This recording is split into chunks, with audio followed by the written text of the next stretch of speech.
I have a new one called, I haven't finished it yet, it's called My Global Ass is on the Line. You know how your underwear comes from everywhere? I'll finish it one day. I don't usually date my poems, but I did this next one, so I can tell you it was written in 1968, before you were born. Before many of you before, not before you were born. No. The man in this house. The man in this house is sleeping and shining. An aura of bright blue surrounds his brown body. If I speak, 100 doves will fly from my mouth and fill his small house with their flight, that they might wake him. So I go silently down the worn stairs and into the 9th Street sunshine, where 1,000 daffodils spring from my fingers, laughing. Everyone out on Avenue B is amazed. This next is a birthday poem for someone you all might know, written some time ago. Is he here? Bob Holman, are you here? He just went to the bathroom. Wait till you're back. Oh, dear. Oh. Okay, we'll have to change the order then. I don't know that I can do this, but I'll try. You asked. I know. Well, maybe we can hear some music first. And Bob, please tell me when he returns. I will.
Uprooted the way they turned it and churned it underground. Oh, say goodbye to the little yellow building with wide eyes everywhere at once, to the north, south, east, future, past, even your wife's who said goodbye to all that, goodbye to all that.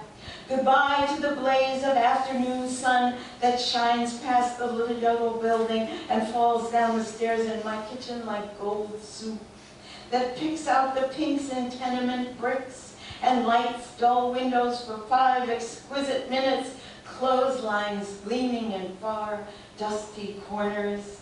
Say goodbye to that now, past it. Say goodbye to the toss and tumble of 20s and 30s. Face front, face up to it, face the new music, the large, complex apartment building, that grim, heightened portent of progress, your fabulous 40s, your first fortuitous, fearsome face-off with life and death, and win 40 more years. Say goodbye, my friend, to the little yellow building. Say goodbye to the little yellow building.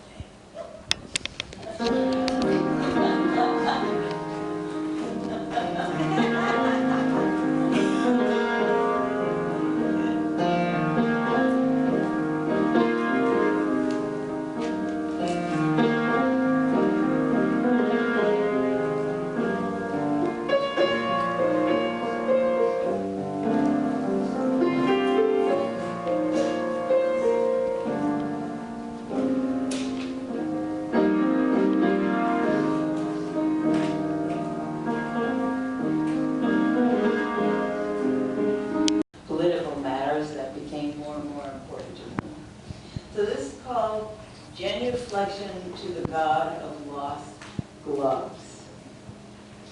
Which I just lost a glove a couple of weeks ago, and I thought, oh, where's that poem? I have to read this poem to make myself feel better. Dear God, I'm truly grateful for my small red car, my 30-year-old washing machine, and my kitchen table's extra leaf. As for the rest, like the leather glove lost among the literati, may it serve to remind that only in giving have I ever found a future to transfigure the flesh I can never fathom. Here I have tried to say with my hands full, take that I may be revealed. Oh, God of lost gloves, I'm on my knees, and here is my bare hand. That's like making lemonade out of lemons. You read these poems, and this is from 1983, and it might have been written yesterday. High in a silent house the Sunday before Labor Day, 1983. With only the voices of the older, unemployed, and the look on a man's face when he speaks of rejection of the earnest life he sought, he thought he was free.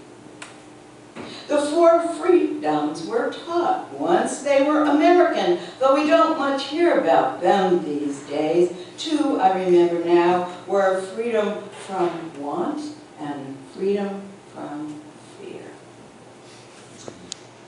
Ask Franklin Delano Roosevelt about that. I began to write about other women and the injustices they faced. This is called Lament for a Turkish Suicide, age 22. What she wanted was more. School or a job, anyway, she got herself a tight skirt. She didn't want to live hiding herself. But her father burned her skirt, and then 3 people beat her bloody. She lived just long enough to write that she wanted to die, and then she climbed some stairs and stepped into the air and left the fabric of her brief life. I have a lot of laments for women. I actually do have a poem called Global Warning, which I wrote a while ago, but I like the one I'm going to read better. But really, global warning. Weather. My folder of poems labeled Weather holds no clues as to whether or not there'll be any weather to count on, say, a hard rain like little nails or that deluge plunging radiant. Now that we've plunged into war, and wars don't stop like rain stops, like that last slow drizzle onto the old tin bathroom vent, sweet hint of growth in the soft, wet drift north. Fire or ice, are you breathing? Are you lucky enough to be breathing? We're just going to do a couple more. I've been riding a bike in New York since 1970, when hardly anyone got around that way, and I had a lot of fun doing it. And I have to tell this story, but I was riding up 4th Avenue last week when a young woman rode up beside me in the bike lane, and she said, "Have you been riding before there were bike lanes?" And I said, "Yes, I've been riding since 1970. Why?" And she said, "Because my block association had a meeting last night, and they said that no older people ever rode bikes or rode in the bike lanes." I said, "Well, then go home and tell them they were wrong."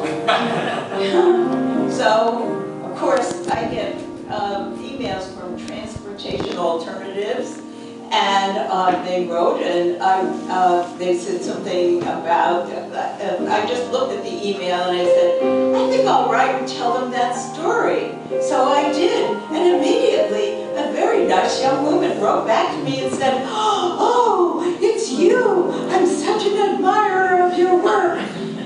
So I've the new book coming out, and everyone has said, you must use social media. Well, I've used it.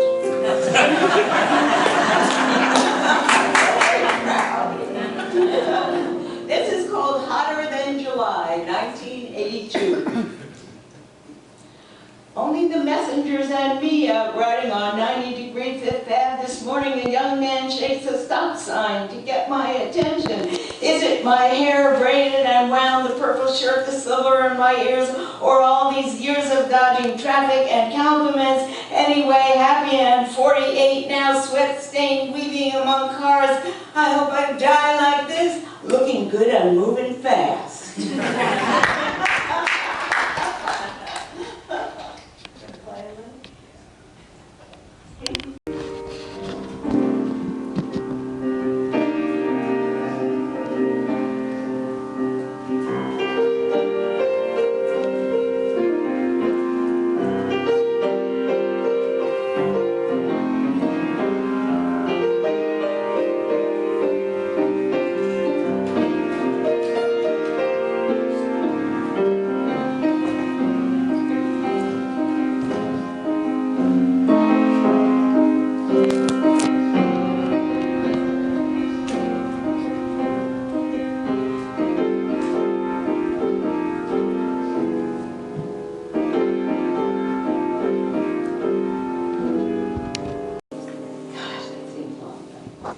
I was asked to contribute to an art project on a hot topic then, homelessness. Hot topics go and come, right? As I was going to say, as in what goes around comes around. After my protest that I wasn't an artist, I was told, well, just figure it out. Back then, there were a lot of abandoned buildings, those of you who are old enough to remember this. So when you drove up the Major Deegan on the way past the Bronx, you'd see all these windows with big X's in them. There were wooden boards in front, and they had X's in them. So I made a little house for everybody to see. Hope I brought it with me.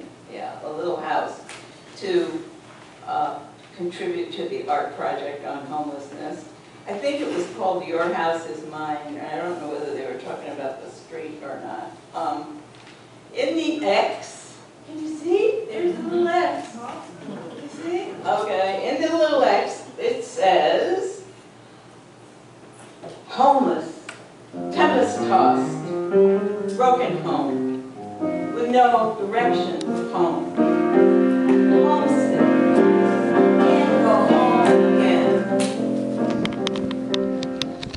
And this is home. Deep to the heart as the truth strikes home. Ladybug, fly away home. Home in, home is the sailor, home from the sea, the hunter home from the hills. Welcome home, safe home, home court, home base, harvest home, home of the brave, be it ever so humble, there's no place like home. Chickens come home to roost, charity begins at home. Home is where the heart is, home is where you hang your hat. Home, sweet home, make yourself at home. You'd be so nice to come home to. Something to write home about, a man's home, Mrs. Castle. Keep the home fires burning till the cows come home. Lassie, come home, bring along the bacon. For hearth and home, home brew. Don't leave home without it. To market, to buy that pig. Home again, home again. Chickadee jig, this little piggy steak. Home, ate us out of house and home. Home clothes, homegrown, homebound, homeboy, homegirl, home team, home game, home run, home fake down, homestead, home friend, home ground, home stretch, all the way home, home at last, home free.